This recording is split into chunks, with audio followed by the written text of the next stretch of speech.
What's up and good day mga boss? Welcome back dito sa aming shop, Aiming Ace Airsoft. Ayan. So, itong unit na to, Double Bell 303 kay Boss Jeff Kurt of Zamboanga del Sur. Ayan. So, for shipping to. Then, pakita ko muna sa inyo yung inclusion sa box. So, kapag double bell, nasa budget meal na folder lang natin to. Or na link. So, may kasama siyang hard case. Ayan. Then, mga John Wick, may kasama siyang Continental card.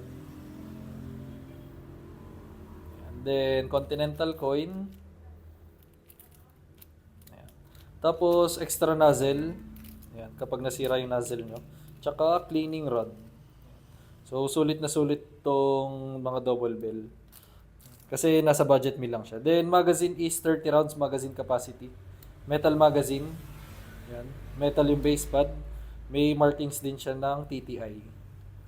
30 rounds magazine capacity. Then, unit itself, Double Bell 303 yung code. Then, ito yung John Wick 4 na Pit Viper. So, full metal. Then, may marking siya dyan ng TTI.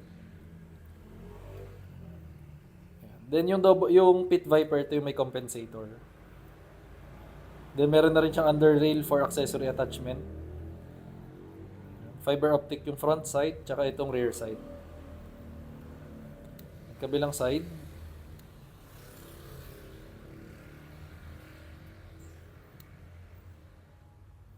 So, try natin yung unit.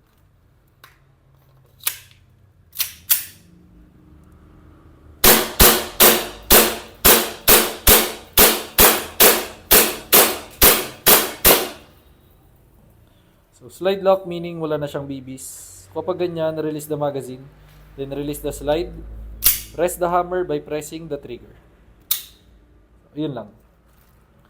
Bossing, process na rin namin ang unit nyo. Then, if may inquiries kayo, message lang kayo sa aming page, Aiming Ace by CJO.